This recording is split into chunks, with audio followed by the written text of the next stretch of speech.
예, G20 정상회의에 참석한 윤석열 대통령이 세션 모두 발언을 시작으로 잠시 뒤에 공식 일정에 돌입하게 됩니다.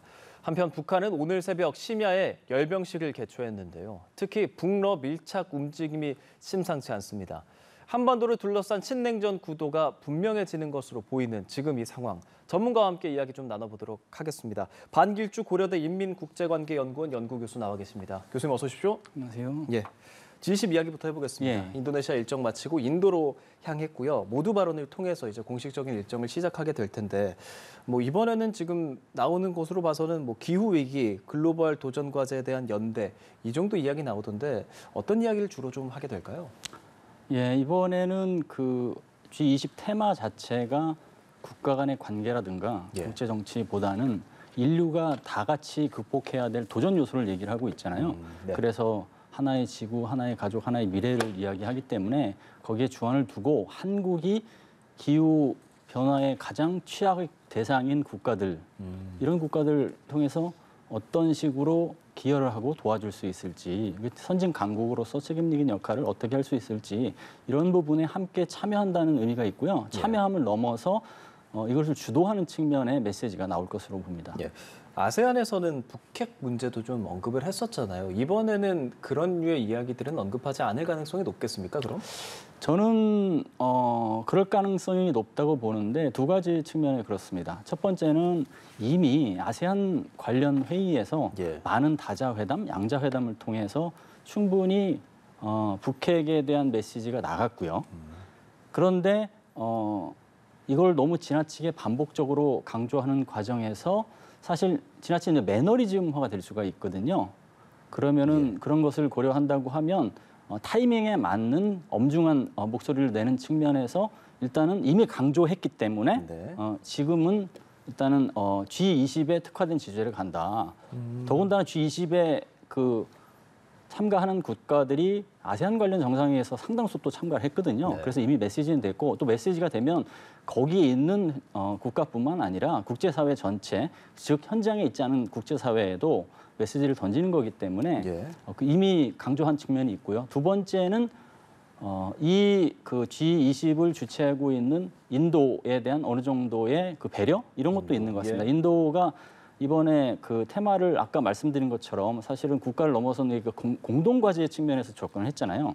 근데 여기서 거기에 이제 집중을 해서 역할을 하겠다는 메시지가 일관된 메시지 측면에서 동기화될 것 같다라는 측면 두 가지를 고려한다면 그렇게 될 것 같습니다. 그렇군요. 네, 윤석열 대통령이 모두 발언 잠시 뒤에 진행을 하게 되면 저희가 영상 들어오면 그것도 시청자 여러분께 전해드리도록 하고요.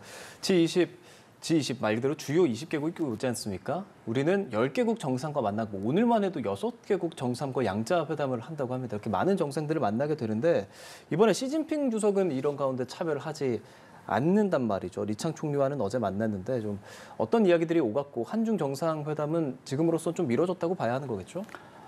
저는 한중 정상회담은 사실은 이제 이번에는 못했지만 한중 정상회담 그리고 한일중 정상회담을 가기 위한 가교로서의 플랫폼 기능은 충분히 했다고 봅니다. 그게 이제 말씀하신 게 윤석열 대통령과 리창 총리가 51분 동안 회담을 이어갔고요. 거기에서 한국은 중국에게 북한에 대한 책임 있는 역할, 그다음에 북한이 한중 관계에 걸림돌이 되지 않았으면 좋겠다라는 그런 메시지 있었고 리창 총리 같은 경우도 시진핑 주석 메시지를 전달을 했어요.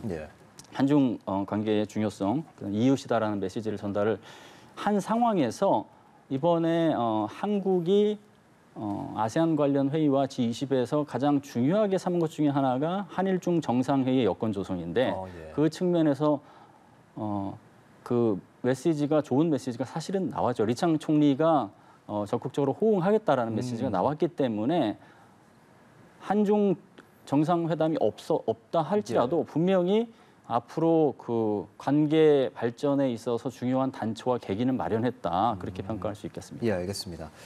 북한 이야기를 좀 해보겠습니다. 오늘이 9월 9일, 북한 입장에선 정권 수립 75주년이라고 말하는 구구절입니다. 새벽에 열병식을 진행했어요. 전략 무기를 이번에 뭐 따로 공개한 것은 아니지만 일단 김정은 위원장의 모습도 보였고 딸 주의 모습도 보였고 무엇보다 1년 사이에 열병식을 지금 3번째 하는 거지 않겠습니까? 그 목적은 어디에 있다고 보십니까, 교수님? 일단은 김정은 시대 들어서 열병식 정치를 강화하고 있는데 김정은이 사실은 경제를 초반에 살려보기 위해서 많이 노력을 했는데 다 실패했습니다. 핵 경제 병진 노선 등 여러 가지가 있었는데 다 실패를 했고 그 불만을 달래야 되는 측면에서 애국심을 고취시키는 거로 열병식이 굉장히 유효하다고 볼 수 있죠. 그 국내 정치적인 목적이 분명히 있는 것이다. 그럼에도 불구하고 열병식을 많이 하면 그만큼 시간과 노력, 재원이 투자되기 때문에 그렇죠. 이번 같은 경우에는 템포 조절을 한 측면이 분명히 있고 그래서 이제 민방위 무력 열병식으로 했는데 저는 그렇게 봅니다. 민방위 무력 열병식이라는 메시지가 국내적으로는 그렇게 단속에 어떤 그 결집을 하는 메시지도 있지만 대외적으로는 북한은 전쟁 준비가 돼 있다. 예를 들면 민간인도 전쟁에 나설 수 있는 준비가 돼 있다라는 대외 메시지를 강조한 측면이 있고요. 그다음에 국내 인민들에게는 민간인도 이렇게 전쟁 준비를 해야 된다라는 열병식을 통해서 그렇게 어떤 전쟁 준비 측면, 그러니까 언제든 불러낼 수 있다라는 것을 국민들에게 그런 것을 이제 거군요. 그러니까 생수 차량에다 방사포를 이제 장착하고 이런 것들이 사실 전시에나 있을 법한 일들인데 그걸 했다는 게 그런 의미가 있고요. 근데 동시에 제가 이제 주목하는 건 말씀하신 대로 전략 무기가 등장 안 했다. 김정은이 직접적으로 육성으로 메시지를 내지 않았다. 그런 것은 21년 민간 및 안전 무력 열병식이랑 같은 궤도인데 그러니까 이런 민간 무력 열병식은 그러한 어떤 공식에 따라 움직인다라는 것을 두 번의 사례를 보여주는 게 있거든요. 근데 이와 동시에 21년하고 차별화된 지점이 뭐냐면 9월 6일에 김건옥 잠수함 진수식을 했어요. 그거는 이 열병식하고 연계시켜서 보면 투체력 열병식이라고도 볼 수 있습니다. 그래요? 민간 무력 열병식을 했고 정규군으로는 진수식을 통해서 사실은 열병식에 준한 모습을 연출한 것이죠. 그렇기 때문에 그리고 이것 공개는 하루 전에 했습니다. 실제 이제 민방위 무력 열병식 하루 전에 했어요. 그러니까 투출핵 열병식을 한 거기 때문에 사실은 굉장히 그 전략 메시지를 이번에는 등장시키지 않았다라는 게 좀 그 정확히 바라보는 시각이라고 판단할 수 없는 상황입니다. 사실은 전술 핵무기를 탑재하는 잠수함이라 할지라도 핵무기의 속성상 전략적인 기능이라는 게 분명히 있는 거거든요. 그러니까 전략 무기를 등장 안 했다라는 평가는 좀 너무 지금의 상황을 너무 낮추어 보는 게 아닌가 그렇게 생각을 합니다. 저는. 그렇군요. 9월 6일 그 당시 공개한 전술핵 공격 잠수함까지도 연계해서 생각해야 그렇죠. 된다는 말씀이신데요. 이번 열병식에 중국은 대표단을 파견을 했습니다. 보니까 국무원 부총리가 방문을 했는데 5년 전, 그러니까 구조 70주년 때에 비해서는 격이 다소 낮춰졌다라는 평도 있는데 중국의 속내 어떻게 보고 계십니까? 중국은 일단은 신냉전 구도에서 북한을 활용해야 될 측면이 분명히 있죠. 북한이라는 카드가 중요합니다. 왜냐하면 북한 같은 그 수준의 결속을 할 수 있는 국가가 많지 않아요. 중국 입장에서는. 근데 이제 미국과 전략적 경쟁에서 주도권을 장악하려면 어쨌거나 연대가 필요하기 때문에 중국의 카드가 높아진 건 사실입니다. 그럼에도 불구하고 중국은 그걸 보는 것 같아요. 중국과 러시아를 두고 북한이 줄다리기 하는 걸 보는 것 같습니다. 그러니까 냉전 시대 때 그랬거든요. 냉전 때 북한이 소련과 중국의 줄다리기를 통해서 많은 것을 얻어내려고 했습니다. 그러니까 러시아하고도 협력하고 중국하고도 협력하고 그러니까 그것에 협조도 하지만 어느 정도 견제하는 성격의 그 견제구도 날려야 된다. 그런 측면이 있어서 이번에 시진핑 주석이 김정은에게 축전을 보냈지만 동시에 이번에 그 중국 대표단의 그 격은 낮춰서 25위권 밑으로 낮춰서 그런 템포 조절과 성격 조절을 좀 했다.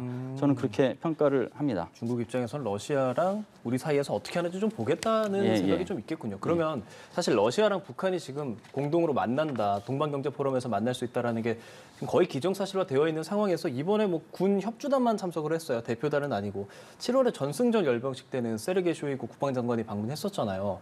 어떤 러시아의 또 생각은 어떤 생각일까요? 저는 지금 러시아 입장에서는 중국보다 대북한 혹은 북한하고의 협력 어떤 주도권을 먼저 장악했다 그렇게 생각을 할 것 같아요. 그래서 쇼이구 국방장관이 김정은을 만난 자리에서도 연합훈련을 얘기한 것으로 지금 알려져 있고 그리고 당장 북러 정상회담이 계획된 상황에서 굳이 고위 러시아 대표단을 보낼 이유가 없거든요. 큰 이벤트를 놔두고 거기에 이제 포커스를 하는 그런 측면이 있겠죠. 그래서 이번에는 그런 정식 대표단은 안 보낸 것으로 판단되지만 그래도 군 그 협조단을 보냄으로써 예.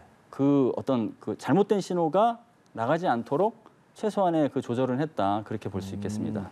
그럼 북러 정상회담 하는 것은 사실상 이루어질 거라고 보고 계시는 건 거죠? 지금 분위기로 봐서는 그렇습니다. 예. 왜냐하면은 김정은이 푸틴을 만난 게 하노이 결렬 후 2019년 하노이 결렬 후 2달 후에 예. 직접 이제 가서 만났거든요. 갔죠.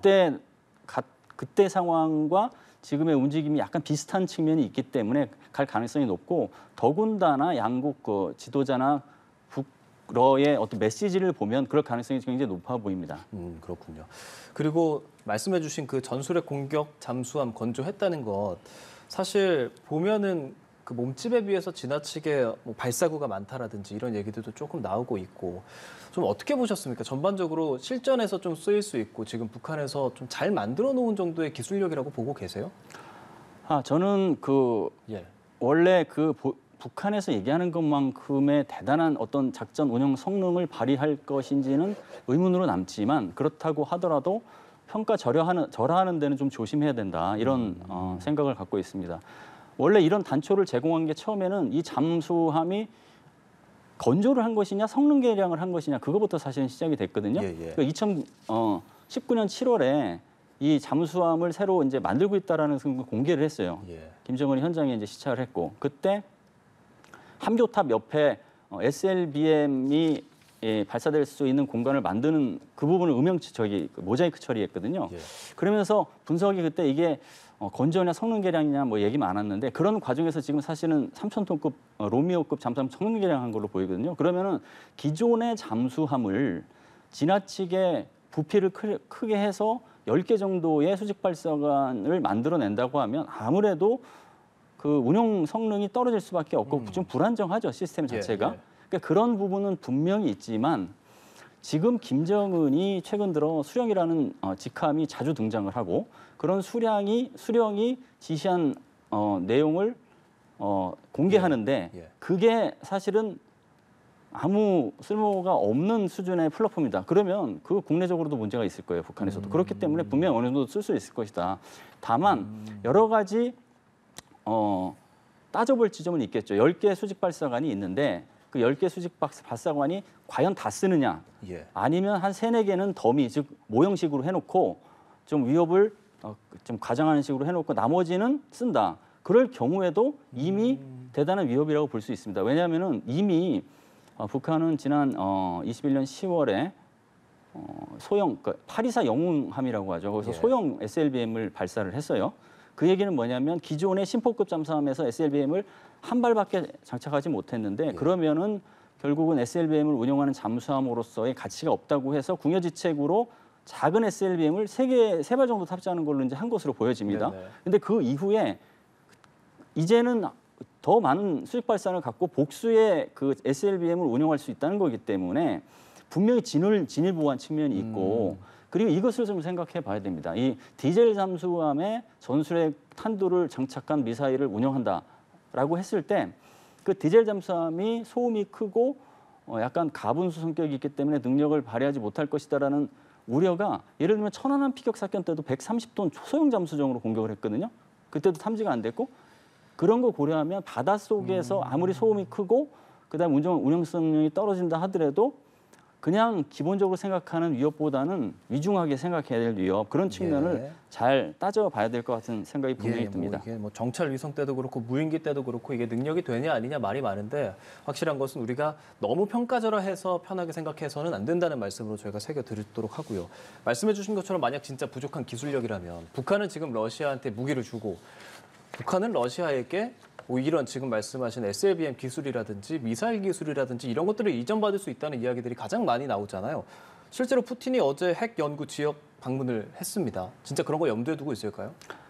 이게 지금 거래의 문제인데 예. 지금 북한하고 러시아의 거래가 최근 들어 막 이제 가시화되고 있어요. 그 거래가 무기와 기술의 거래도 있을 수가 있고 무기와 식량의 거래도 있을 수 있고 예. 그다음에 무기와 노동자, 해외 노동자 수용할 건지 여부 거래가 될 수도 있고 전략 거래도 될 수가 있습니다.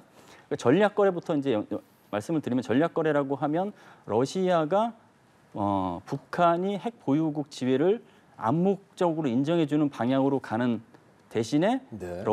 북한은 러시아에게 무기를 제공하면서 우크라이나 침공을 정당화시켜주는 그런 측면에서 전략 거래가 있을 수 있다. 그 중심에 그 기술을 과연 러시아가 어떤 것을 줄 것이냐라는 게 분명히 있죠. 그런데 그 기술에 최근 들어서 해군 측면을 많이 강조하기 때문에 핵 추진 잠수함 관련 기술이 있을 가능성이 높죠. 예를 들면 소형 원자로라든가 그리고 플랫폼뿐만 아니라 그 핵 추진 잠수함에 탑재할 수 있는 핵무기, 예를 들면 핵어뢰라든가 이런 것들이 기술적으로 공유될 가능성이 없지 않아 있는데 그럼에도 불구하고 북한이 러시아에게 얼마나 줄 수 있느냐가 러시아에서 고민할 대목이라고 생각합니다. 왜냐하면 지금 이 정도의 사안이 거래가 된다고 하면 파장이 엄청날 거거든요.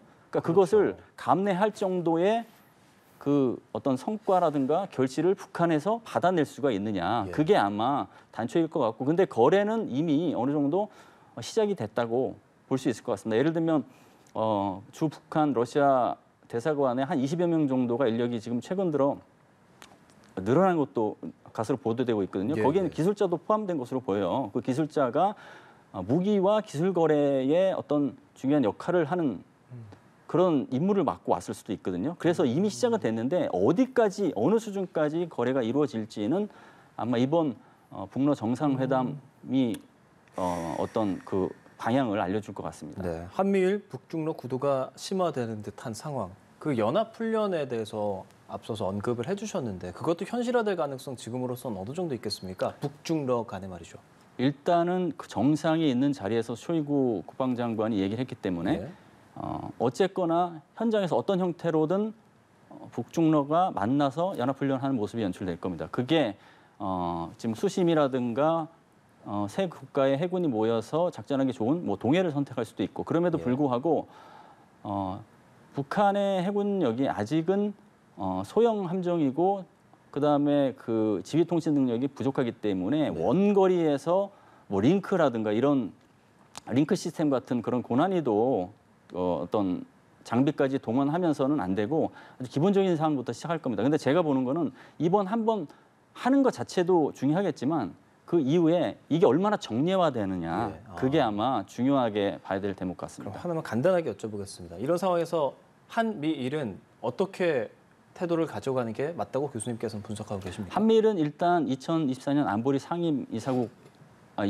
그 회원국으로 같이 활동하기 때문에 그때 이제 이런 것들을 잘 처리할 수 있게 지금 설계를 잘 해야겠고요. 국제사회에 특히 한미일이 국제사회와 이 문제를 갖고 심도 있게 논의하는 그런 어떤 역할을 해야 될 것이라고 봅니다. 예, 알겠습니다. 오늘 반길주 고려대 인민국제관계연구원 연구교수와 함께 이야기 나눠봤습니다. 오늘 말씀 잘 들었습니다. 네, 감사합니다. 고맙습니다, 교수님.